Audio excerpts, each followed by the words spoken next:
There are things we say when we catch the eye of a stranger or a neighbor walking by. We say, "Hello, how are you? It's a beautiful day. How you feel?" These sound kind of meaningless, right? And in some ways they are. They have no semantic meaning. Doesn't matter how you are or what the day is like. They have something else. They have social meaning. What we mean when we say those things is, "I see you there." I'm obsessed with talking to strangers. I make eye contact, say hello, I offer help, I listen, I get all kinds of stories. About 7 years ago, I started documenting my experiences to try to figure out why. What I found was that something really beautiful was going on. This is almost poetic. These were really profound experiences. They were unexpected pleasures, they were genuine emotional connections.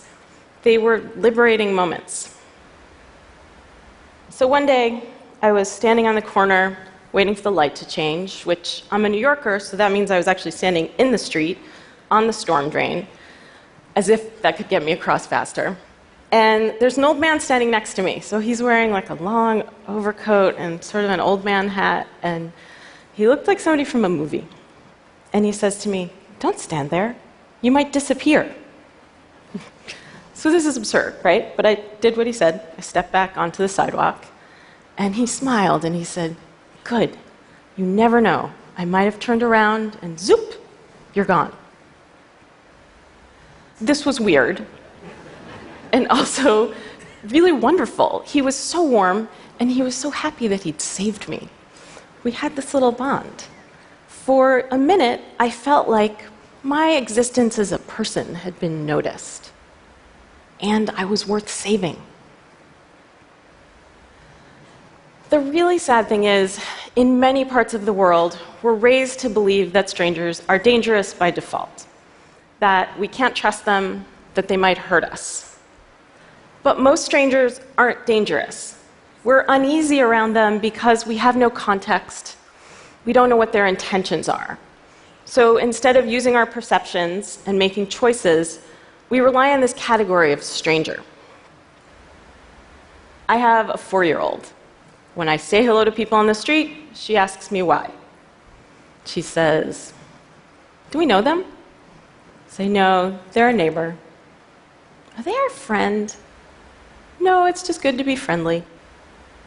I think twice every time I say that to her, because I mean it, but as a woman particularly, I know that not every stranger on the street has the best intentions. It is good to be friendly, and it's good to learn when not to be. But none of that means we have to be afraid. There are 2 huge benefits to using our senses instead of our fears. The first one is that it liberates us. When you think about it, using perception instead of categories is much easier said than done. Categories are something our brains use. When it comes to people, it's sort of a shortcut for learning about them. We see male, female, young, old, black, brown, white, stranger, friend, and we use the information in that box. It's quick, it's easy, and it's a road to bias. And it means we're not thinking about people as individuals. I know an American researcher who travels frequently in Central Asia and Africa alone. She's entering into towns and cities as a complete stranger. She has no bonds, no connections, she's a foreigner. Her survival strategy is this: get one stranger to see you as a real individual person. If you can do that, it'll help other people see you that way too. The second benefit of using our senses has to do with intimacy. I know it sounds a little counterintuitive, intimacy and strangers, but these quick interactions can lead to a feeling that sociologists call fleeting intimacy. So it's a brief experience that has emotional resonance and meaning. It's the good feeling I got from being saved from the death trap of the storm drain by the old man. Or how I feel like part of a community when I talk to somebody on my train on the way to work. Sometimes it goes further. Researchers have found that people often feel more comfortable being honest and open about their inner selves with strangers than they do with their friends and their families. That they often feel more understood by strangers. This gets reported in the media with great lament. Strangers communicate better than spouses. It's a good headline, right? I think it entirely misses the point. The important thing about these studies is just how significant these interactions can be. How this special form of closeness gives us something we need as much as we need our friends and our families. So, how is it possible that we communicate so well with strangers? There are two reasons. The first one is that it's a quick interaction, it has no consequences. It's easy to be honest with someone you're never going to see again, right? That makes sense. The second reason is where it gets more interesting. We have a bias when it comes to people we're close to. We expect them to understand us. We assume they do. And we expect them to read our minds. So imagine you're at a party and you can't believe that your friend or your spouse isn't picking up on it, that you want to leave early. And you're thinking, I gave you the look.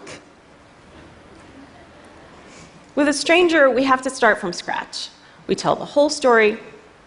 We explain who the people are, how we feel about them. We spell out all the inside jokes.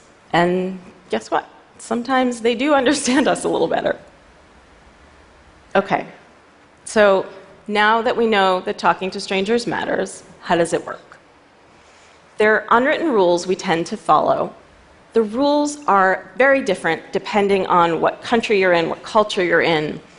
In most parts of the US, the baseline expectation in public is that we maintain a balance between civility and privacy. This is known as civil inattention. So imagine two people are walking towards each other on the street. They'll glance at each other from a distance. That's the civility, the acknowledgement. And then as they get closer, they'll look away to give each other some space. In other cultures, people go to extraordinary lengths not to interact at all. People from Denmark tell me that many Danes are so averse to talking to strangers that they would rather miss their stop on the bus than say excuse me to someone that they need to get around. So instead, there's this elaborate sort of shuffling of bags and using your body to say that you need to get past instead of using two words. In Egypt, I'm told that it's rude to ignore a stranger and that there's a remarkable culture of hospitality.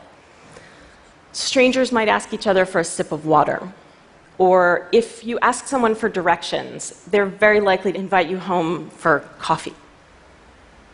We see these unwritten rules most clearly when they're broken, or when you're in a new place and you're trying to figure out what the right thing to do is.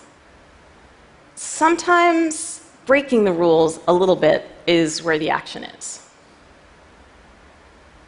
In case it's not clear, I really want you to do this, okay? So here's how it's going to go. Find somebody who's making eye contact. That's a good signal. The first thing is a simple smile. If you're passing somebody on the street or in the hallway here, smile. See what happens. Another is triangulation. There's you, there's a stranger, there's some third thing that you both might see and comment on, like a piece of public art, or somebody preaching in the street, or somebody wearing funny clothes. Give it a try. Make a comment about that third thing and see if it starts a conversation. Another is what I call noticing. This is usually giving a compliment. I'm a big fan of noticing people's shoes. I'm actually not wearing fabulous shoes right now, but shoes are fabulous in general. And they're pretty neutral as far as giving compliments go. People always want to tell you things about their awesome shoes. You may have already experienced the dogs and babies principle. So it can be awkward to talk to someone on the street. You don't know how they're going to respond. But you can always talk to their dog or their baby. The dog or the baby is a social conduit to the person, and you can tell by how they respond whether they're open to talking more. The last one I want to challenge you to is disclosure. This is a very vulnerable thing to do, and it can be very rewarding. So next time you're talking to a stranger and you feel comfortable, tell them something true about yourself, something really personal. You might have that experience I talked about of feeling understood. Sometimes in conversation, it comes up, people ask me, what does your dad do? Or where does he live? And sometimes I tell them the whole truth, which is that he died when I was a kid. Always in those moments, they share their own experiences of loss. We tend to meet disclosure with disclosure, even with strangers. So here it is. When you talk to strangers, you're making beautiful interruptions into the expected narrative of your daily life and theirs. You're making unexpected connections. If you don't talk to strangers, you're missing out on all of that. We spend a lot of time teaching our children about strangers. What would happen if we spent more time teaching ourselves? We could reject all the ideas that make us so suspicious of each other. We could make a space for change. Thank you.